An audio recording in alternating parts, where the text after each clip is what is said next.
with Fran Garton.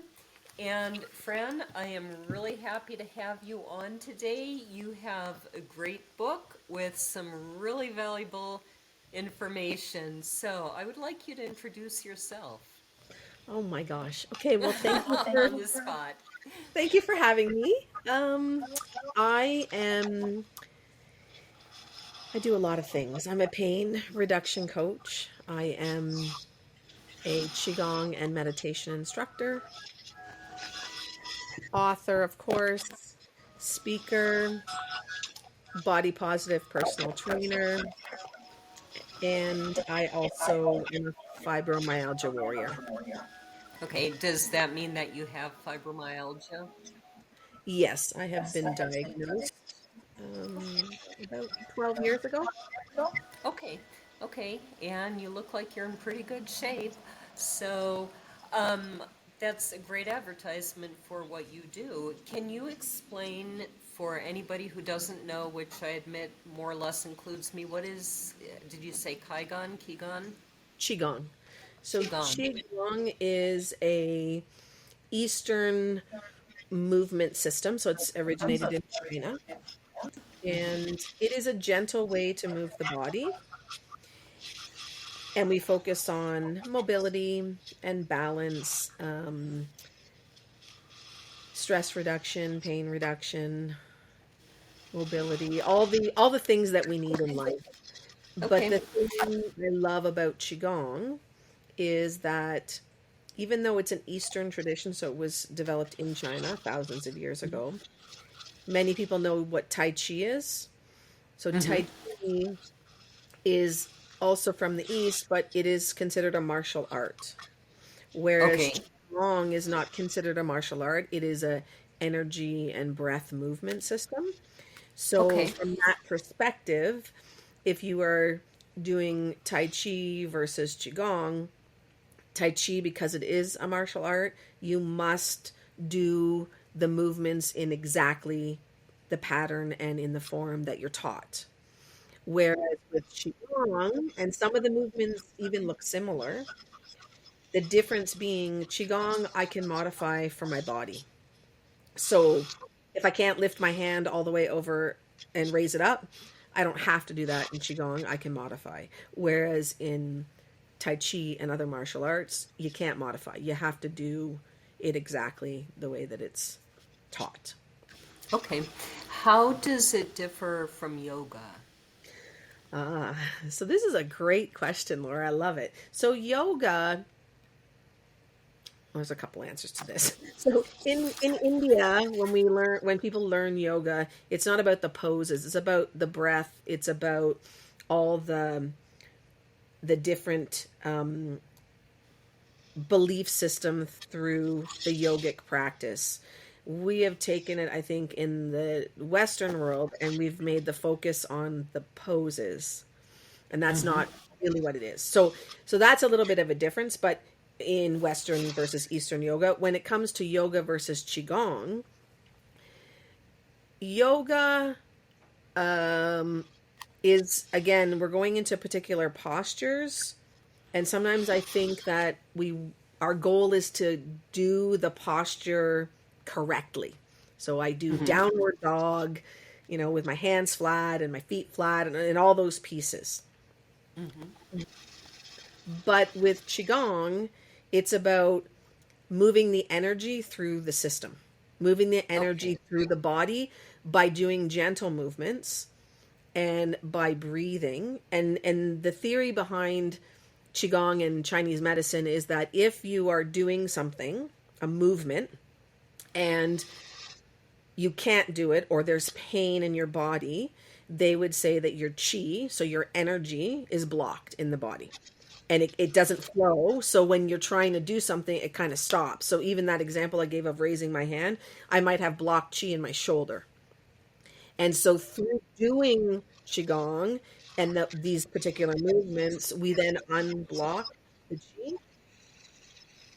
and then that Okay. allows more mobility, if that makes Okay. sense. So, right, yeah, it makes a lot of sense. And these are two things that I don't know a whole lot about either one, so it's great to Hmm. learn about it. And I take it I'm going to guess that your fibromyalgia is sort of what led you on the path to your book. Yes. Yeah. Okay. Yeah. Okay. And so, how much of what is in your book? Well, why don't you tell our audience about your book first? Yeah, for sure. So I was diagnosed about 12 years ago. Like I said, I don't take medication for my fibro and I live pain free. Okay. Unless, I push too hard or I'm overtired and I keep going instead of listening to my body.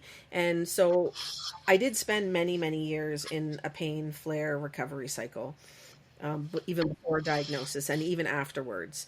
And then I realized that there had to be more than just taking medication. And I'm not saying don't take medication because it absolutely works. I'm not saying throw it out, but there are other components to pain. And when you start diving into pain, because it's not just physical, then you start to see, oh, there there must be other things that I can do. There must be other ways to manage and to not constantly be in that cycle of pain. And so I started doing some research. I started working with different practitioners and dealing with the other things that cause pain. So, pain is physical, pain is emotional, pain is psychological, pain is stress induced, pain is connected to trauma. So, there's all these different things that affect our pain. And so I decided to write my book. So all the things that impact pain and cause pain are each an individual chapter in my book. And Okay. if people start to really dive into their pain and get to the root cause, then you can start to heal that and actually get out of the pain cycle. Okay. But many people, they don't necessarily do that. Right. Well, I think we have a huge dependence on take a pill, solve the problem, which obviously that doesn't always work. What would you say to the critics who listen to you and go, "Are you just talking about mind over matter?" What would your answer be to them? I It's not mind over matter, but there is a cognitive component that we need to think about. And so, even regardless of pain, think about Laura, a day that you had and it was so great. You were enjoying yourself and you were with your friends or your family, and hours go by and you go, oh my gosh, like I didn't eat anything. Like I haven't eaten for 5 hours. Oh, wow. Or you go to an event and you really enjoy you're at a wedding or a party and you dance the night away. And all the pain that you had in your hips and your knees and all that wasn't there because you were having such a good time. Right?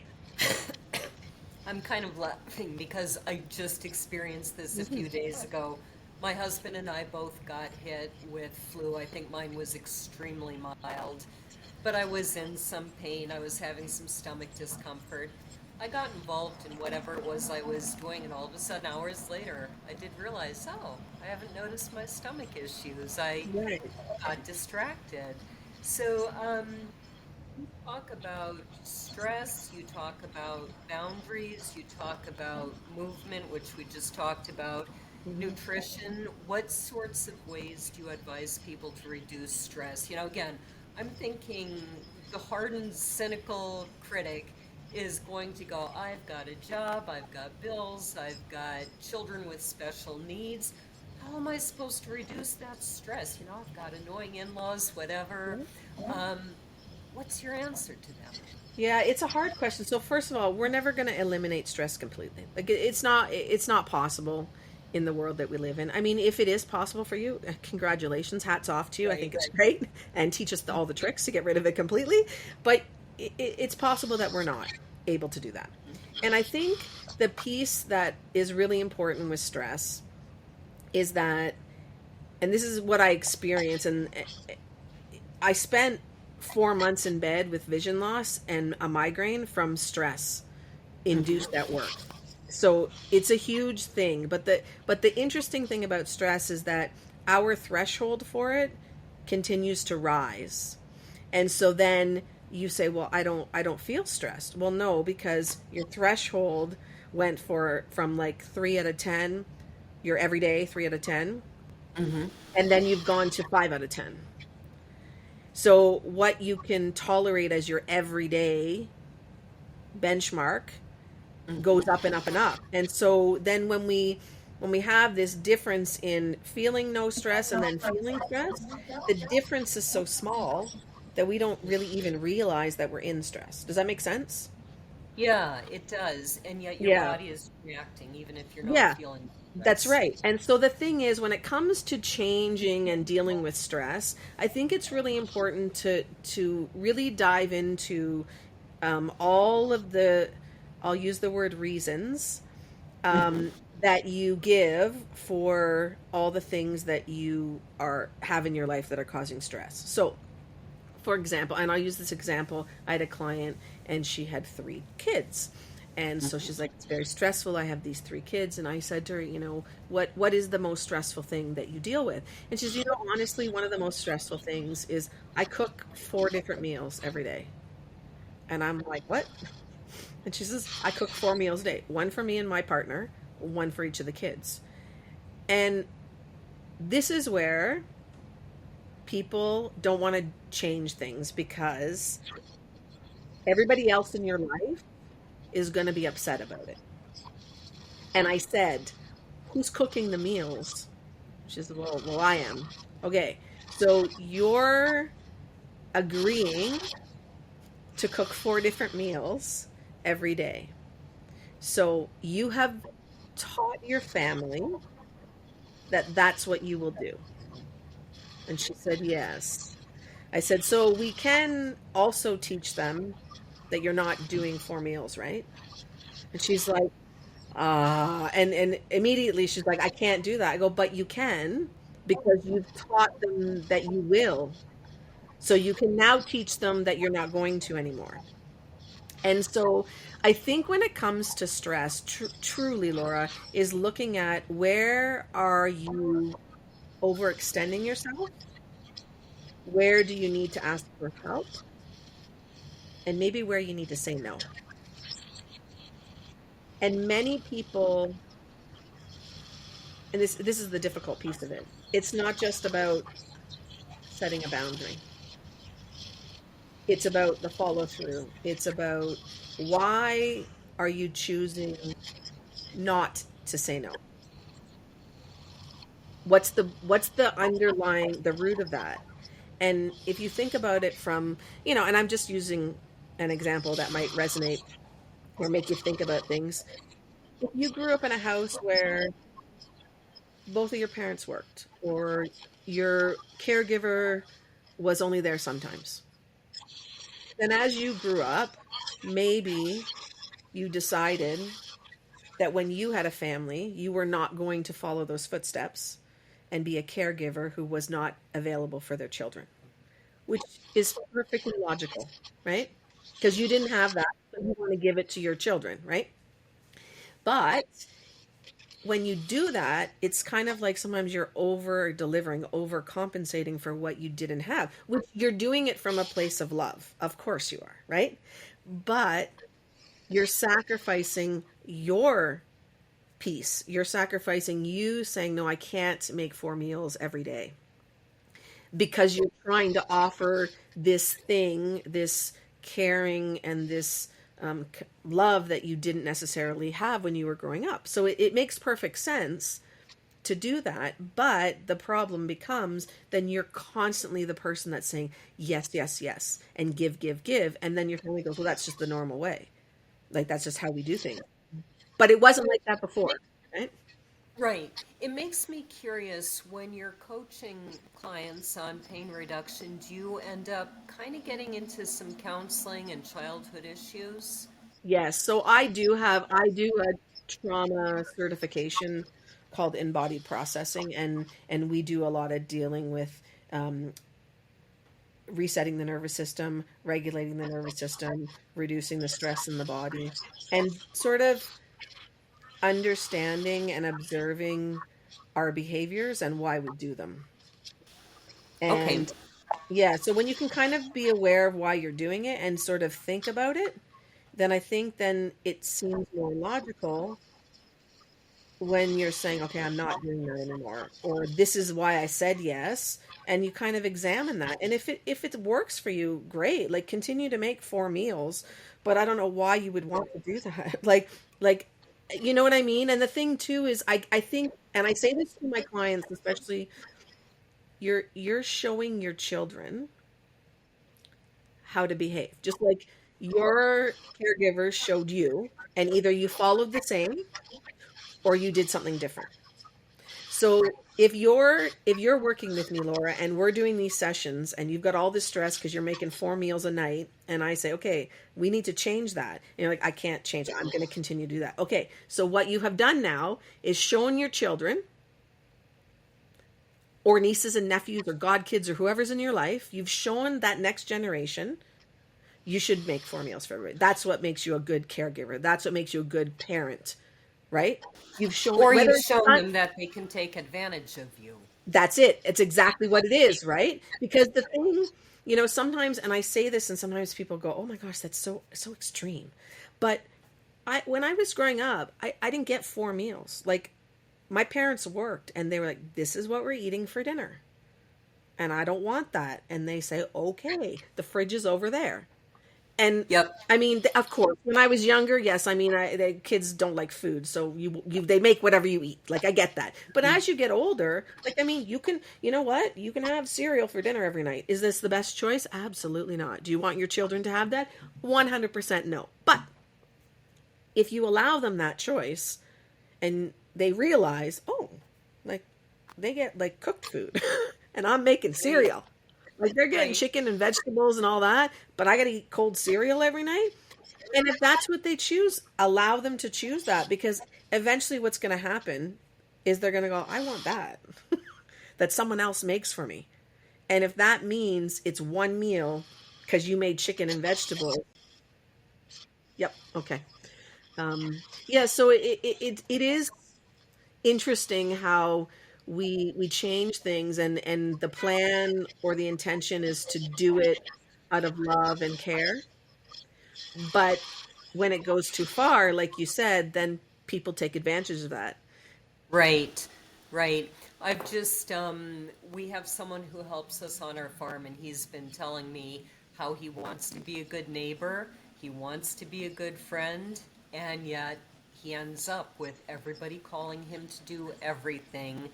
And he was telling me the other day, I finally had to tell my neighbor, I can't walk your dog 3 times a day for you. You've got grandchildren who are 13. Tell them to walk their dog.